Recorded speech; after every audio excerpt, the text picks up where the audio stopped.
Hi guys, what's up? This is Mel, and I'm here to talk about The Flash. More particularly, is my top 5 favorite moments from Season 2.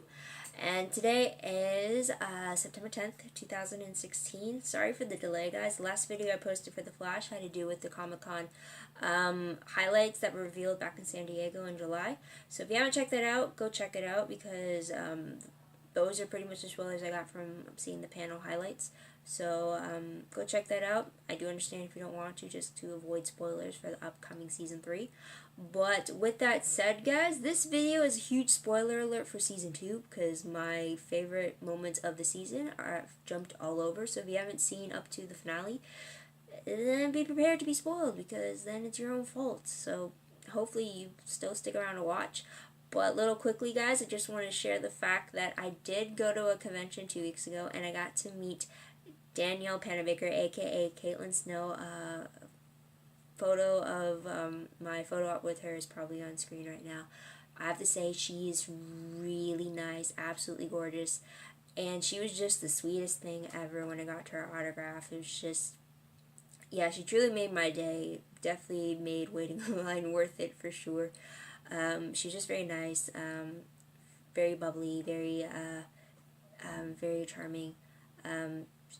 Definitely down to earth for sure. I love it. And now that I have her photo, I now have Caitlin and Ronnie photo ops now together. If only they were together on screen, I just gotta say.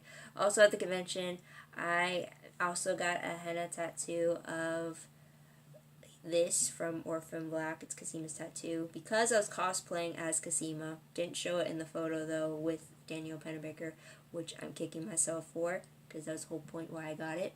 But I got it now. It's pretty cool, the fact that it's still on. I also got one for Supernatural. I don't know if you can see it. It's right here.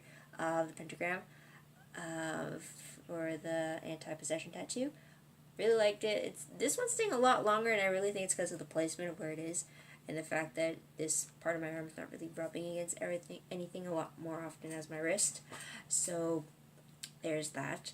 But yeah, so let's get started with 15 minutes. I'm going to try to get through all my favorite moments of Season 2, and let's see how long it takes. So, start. So, favorite moment number 5 has to be episode 208, which is Legends of Today. And as you know, that was part 2 of the 2-part crossover with Arrow.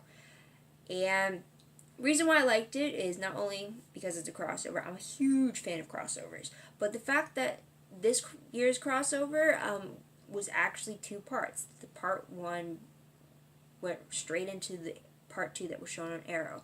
Last year, you just saw the characters in each other's worlds or in each other's playgrounds for the 2 episodes, not really having them 2 connected case-wise. But this year, they had them connected with pretty much a 2-hour storyline for us to watch. So that's pretty much the case. I really loved it. I really loved the fact that we got to see Cisco criticizing the Arrow Cave when it came to it, and we find out that he was the one that designed it and gave them the specs on how to use it at optimal level, and he was not pleased with how things were going there. So I really thought that was hilarious. I really loved the fact that Barry kept on commenting on the fact that Malcolm Merlyn kept suddenly appearing in the Arrow Cave, which is supposed to be a secret location. And Merlin's the bad guy, the heir of the demon, the leader of the League of Assassins, yet he has full access somehow. I thought it was really funny that Barry kept bringing it up. It was like, why is he here? How did he get here? And type like that. Another thing was Thea's reaction to me in The Flash. She's like, we know The Flash.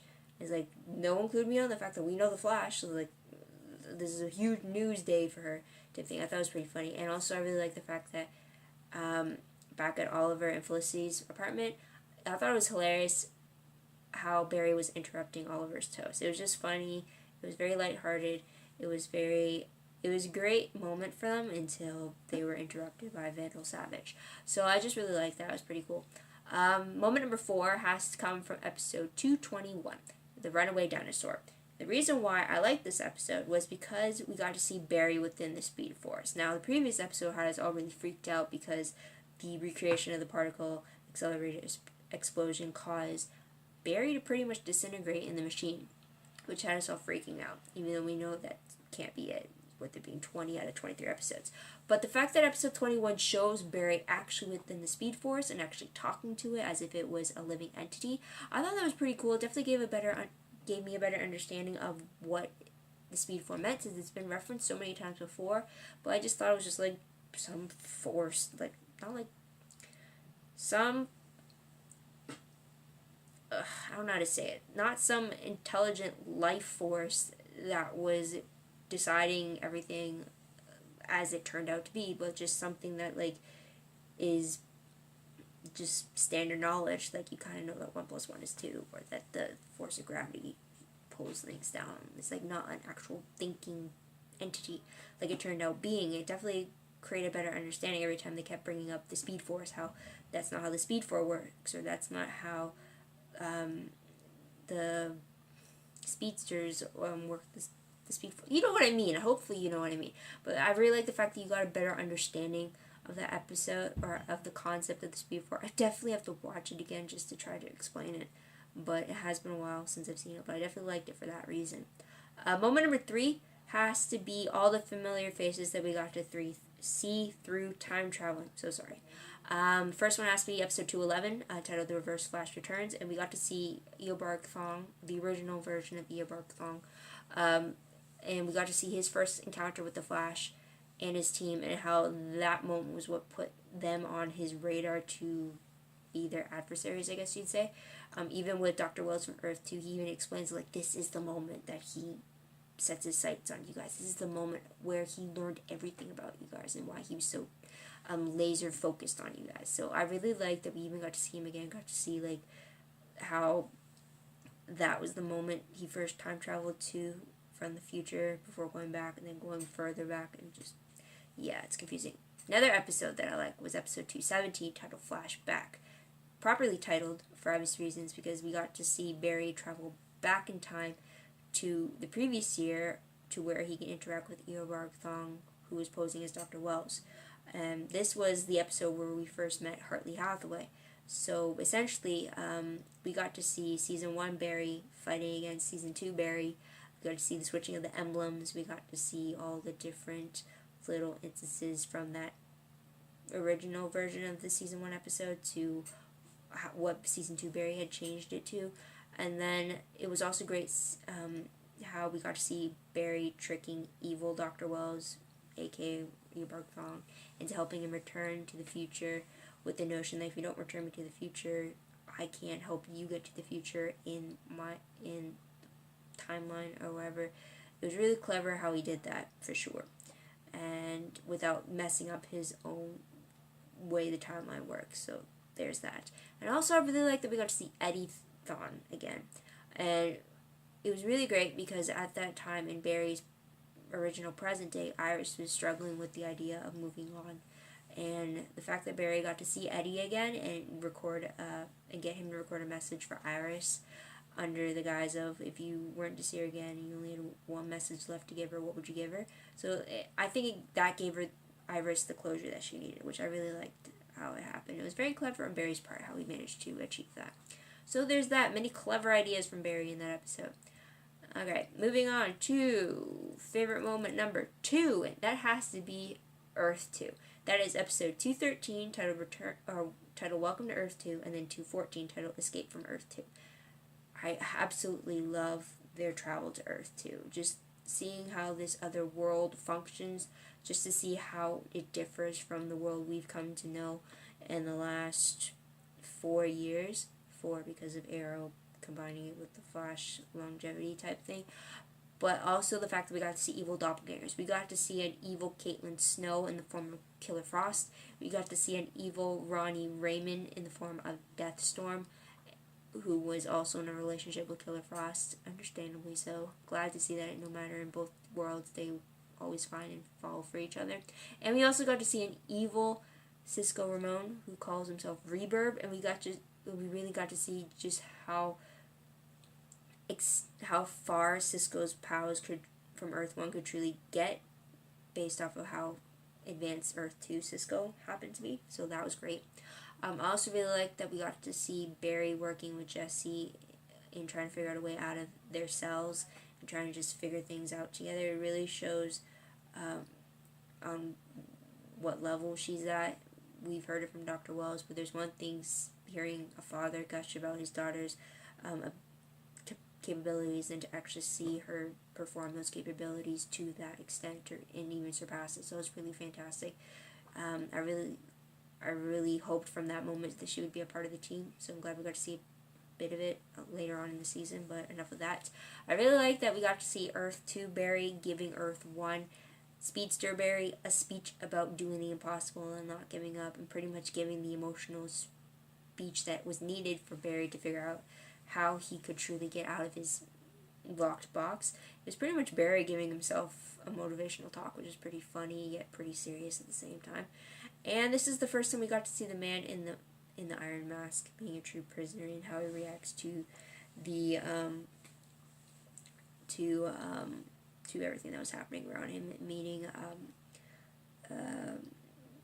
everybody from Earth 1, or kind of meeting everybody from Earth 1, so there's that. So moving on, though, very quickly, what is my timer at? Ooh, I'm at 6 minutes. Awesome. So, honorable mentions, moments that didn't make it in my top 5, but I really needed to mention them, was episode 222, titled Invincible, and I'm mentioning this because of the fact we got to see Black Siren, aka Earth 2's Laurel Lance. Now, Black Siren is actually a meta-human, while Earth 1 Laurel Lance is human, kind of like how Caitlin Snow in Earth 2 was a meta-human because she's Killer Frost, while in Earth 1 she's a human.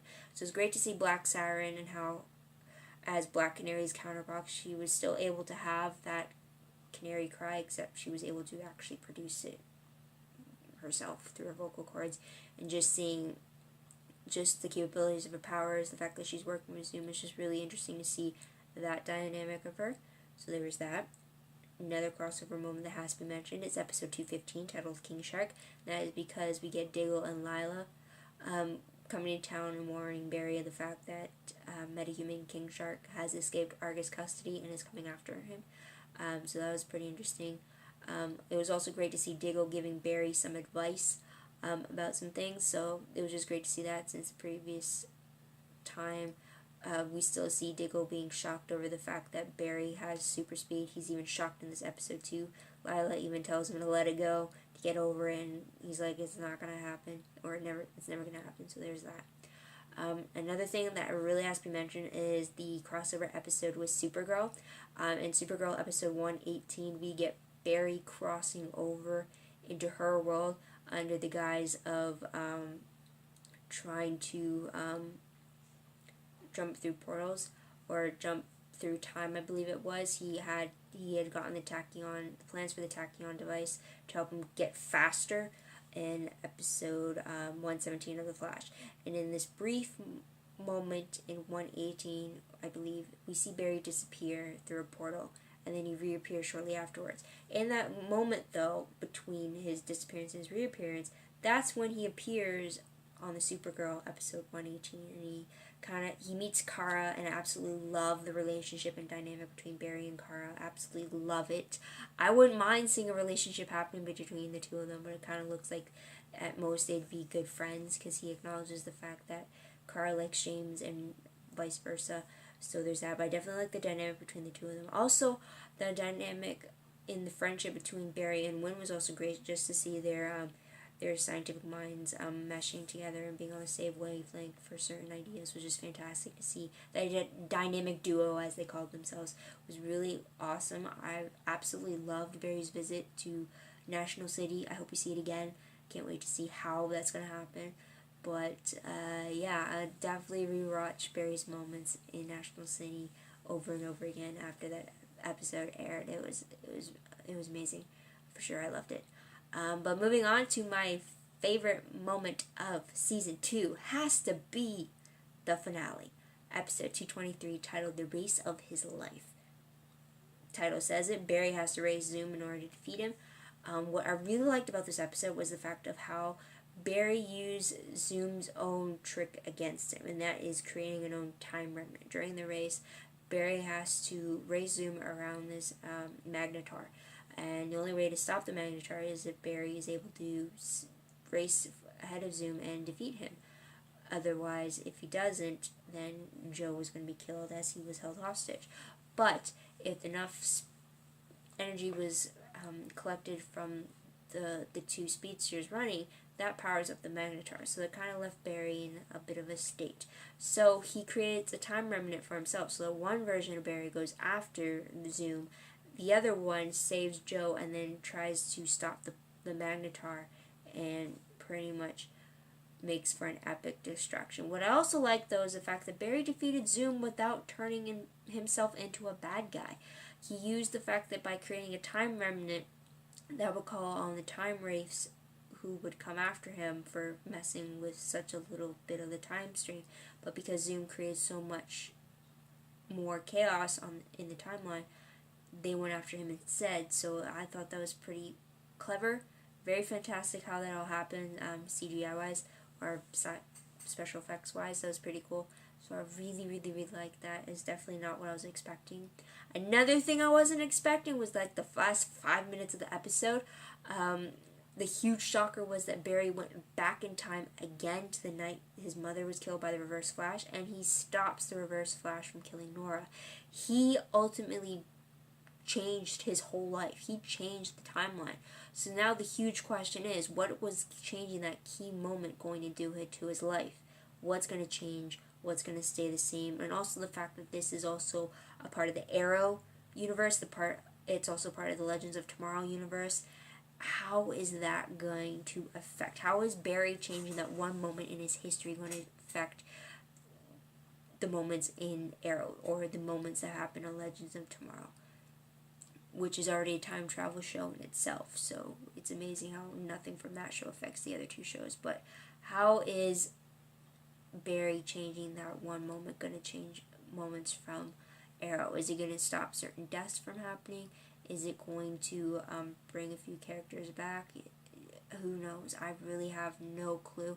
And that is pretty much one of the things they're going to touch right into when we come back for Season 3. Season 3 premieres Tuesday, October 4th, 2016 at 8 p.m. on the CW. Apparently it's called Flashpoint. So I hope it's not the whole time travel change isn't resolved in one episode. It seems too big to be cleared up in the one. But if anything, I hope it takes a few episodes to do it. If not, to be included in the crossover event that's happening episode 8, then hopefully we at least get 5 episodes to cover the whole Flashpoint thing. But there's that, and there's the timer. Also, apparently Kevin Smith, who directed the Runaway Dinosaur episode, will be back to direct the 7th episode of the season. Also, guys, if you haven't checked out my Comic-Con San Diego recap video for The Flash for Season 3 spoilers, then I'm saying it now that they have cast Tom Felton to play Julian Dorn, who's supposed to be a crime scene investigator at the Central City Police Department, and a colleague of Barry's, who apparently finds him to be suspicious.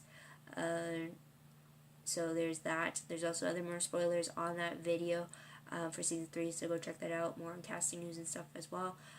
But that is pretty much all I have to say. So what did you guys think of Season 2? What did you like about it? What were your top favorite moments? Let me know in the comments down below. I love to hear about it. Also, don't forget to like this video, subscribe to my channel, and check out my other videos if you haven't done so already. Also, don't forget to check out my Tumblr page and follow me there. I'm going to try to get back on track with those posts of reblogging, promos, web clips, sneak peeks, quotes, GIFs, all that fun stuff. But yeah, follow me there. Also, my WordPress page is up, so everything I put online should be linked to that page. So that's pretty much the go-to page if you want somewhere to start, and then just branch off to other sites that I'm connected to through that. So link for that is also down below. And yeah, that's about it. Thank you guys for watching. So sorry for the delay for this video, but I hope you come back next month to see what I have to say about the Season 3 premiere. So until next time, guys, this is Mel, wishing you all a great day, great week wherever you are. I hope you have a great day, everyone. Bye for now.